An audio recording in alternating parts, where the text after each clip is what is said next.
Welcome to the Friends with Money podcast, brought to you by Money Magazine, creating financial freedom for Australians since 1999.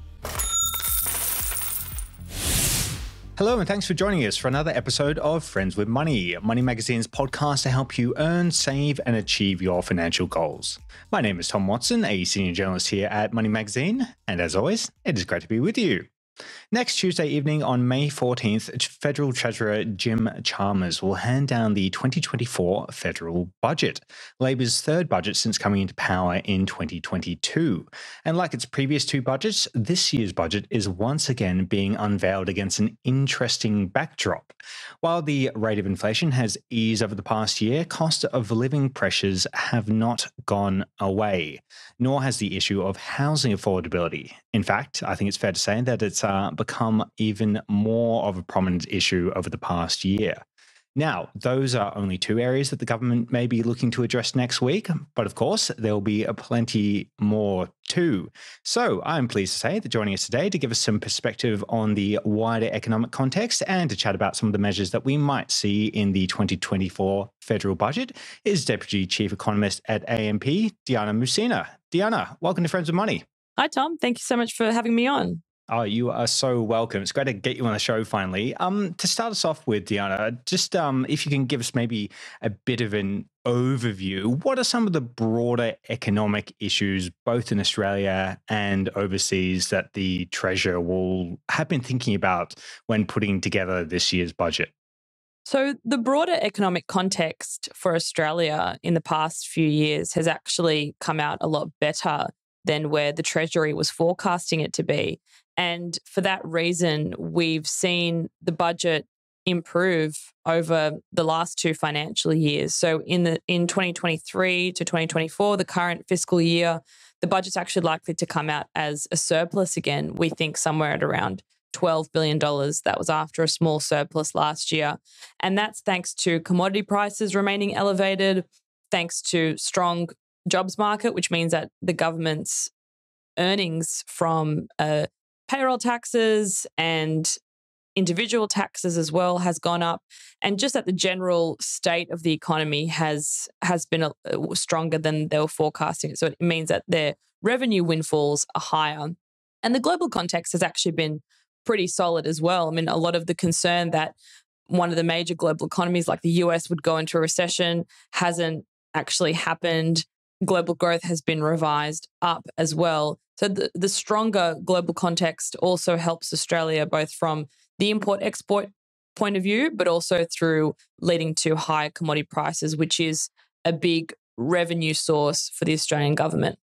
Indeed, it is. And as I mentioned earlier, the cost of living is obviously still a massive issue across the country at the moment. So has the government already hinted at any measures aimed at providing cost of living relief that are, likely to be in this budget? The cost of living challenge is difficult because on the one hand, you could argue that the government should be giving more back to the constituents, to households, to alleviate cost of living issues. But on the other hand, through the government giving back more funds to households, they add to the problem of the cost of living challenge. Because if you break down the two fundamental drivers of the cost of living challenge that we've been in the past years, one is high inflation. Two is the increasing level of interest rates or the hikes to the cash rate that have occurred from the Reserve Bank as a result of high inflation. Now, the RBA has been working hard to get inflation down by increasing interest rates, and the government has been putting more back into the economy than it's been taking out. So it's actually been leading to increasing fiscal stimulus once you account for both what's happening at the state and the federal level. So just because we're running a budget surplus doesn't necessarily mean that the government is having a contractionary budget, which is normally how you would think about it. When the government's in a budget deficit, normally that means that the government's adding to fiscal stimulus in the economy, and when they're in a surplus, they're in a contractionary state of fiscal stimulus. However, the state spending levels have been quite high. So when you think about those two things, the government's actually adding more back into the economy. That is problematic because we need to be getting inflation down. That should really be the main priority in Australia at the moment, because the issues with having high inflation are ultimately that you would need much higher interest rates, and that has negative implications for the economy in the short and the medium term. So I think that the government needs to be quite careful with how much relief it gives to households through cost of living measures. There are definitely some parts or some areas of households that need more support, perhaps for things like bill relief, but giving large handouts to households at the current point in the cycle will just make matters worse for the economy in the next 1 to 2 years. So the government needs to be quite targeted with what measures it gives back to households. From what they've suggested so far in the media leaks, it only seems like they're going to be looking at doing some bill relief for households. And that's on top of the tax cuts that are coming from the 1st of July. So I think that will probably be the extent of the cost of living relief. Aside from cost of living as an issue, I feel like one of the other kind of really large issues that has been working its way through the media and just general society over the past year and longer is housing affordability.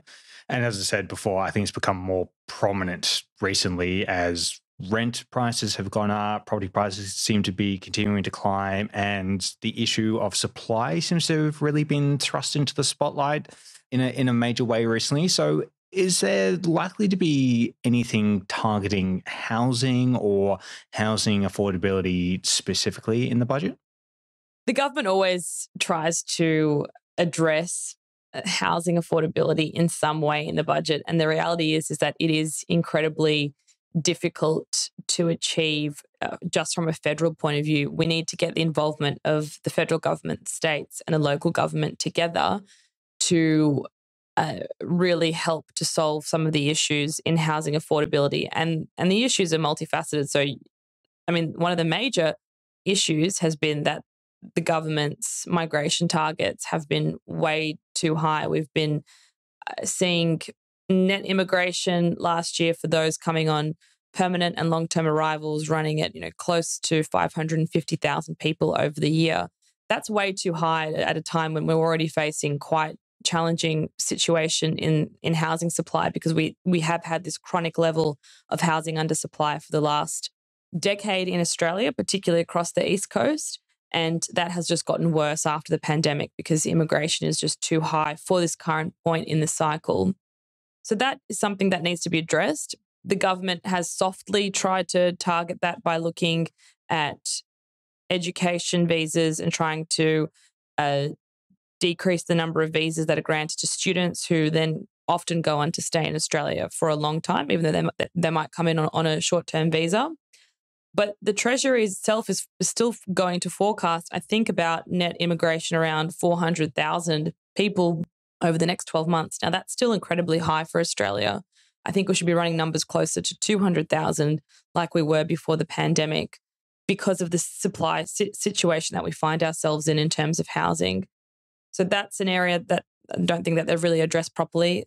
The other major issue that contributes to the challenges with housing affordability is around the taxation and the very favourable taxation of housing through negative gearing, the capital gains tax concession, and not including the family home in the age pension test. Those issues are not going to be touched in the budget. And I think it's incredibly difficult to see any of those issues really being looked at in the next few years because they're politically very, very difficult to achieve. The government came out last year with this National Housing Accord target, which ultimately aims to build 240,000 new homes a year, so 1 million homes over 5 years or so. And we are well shy of those targets. The current level of construction and based on approvals and commencements and completions at the moment is somewhere between 150 to 160,000 homes a year, which is obviously massively under the government's forecast of 240,000 homes or their aim to build that much. So I feel like we are continually falling short of supply for housing, and the government's also not addressing some of the other issues that are adding to housing demand. And I don't think that they're going to address any of those things in this budget. They'll talk about lowering immigration numbers for the next year, but I don't. It's not really enough to change the issues that are going on in the housing market, unfortunately. Definitely, unfortunately, for many people out there who want to get in at some point. Beyond housing and beyond cost of living, two topics that I know that our listeners are always keen to hear about, and one that you've already touched on very briefly already, Diana, is superannuation and tax. So is there anything new on either front that we're likely to see included in the budget next week? On superannuation, it doesn't look like the government's going to announce anything new. They already made some announcements around taxes, around taxing superannuation balances of over $3 million. And they've had a lot of pushback with that because they weren't going to increase the cap over time. So I think that there will be some changes around that. But they've already tinkered with that. So I don't think that they want to do anything else around superannuation because it normally doesn't come out very favourably. And we are sort of in a pre-election budget. I think we will see another budget before the election next year, but the government probably still has to tread carefully in this year's budget because it knows that it will go to an election next year.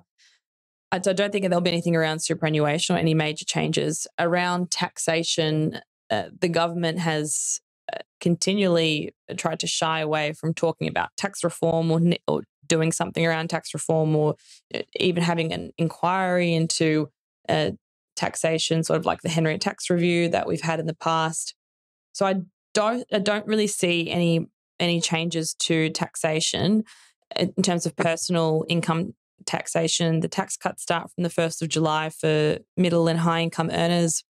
The government has also spoken a lot about its new Future Made in Australia policy, which I think will kind of be I think it will be the major policy announcement within the budget. I mean, they've already announced a lot of stuff around it, but that will kind of be the main policy of this year's budget. And that could allow some tax concessions for businesses, not a corporate tax rate cut, but just some allowances around depreciation and some of those types of things. But that will be more from the business side.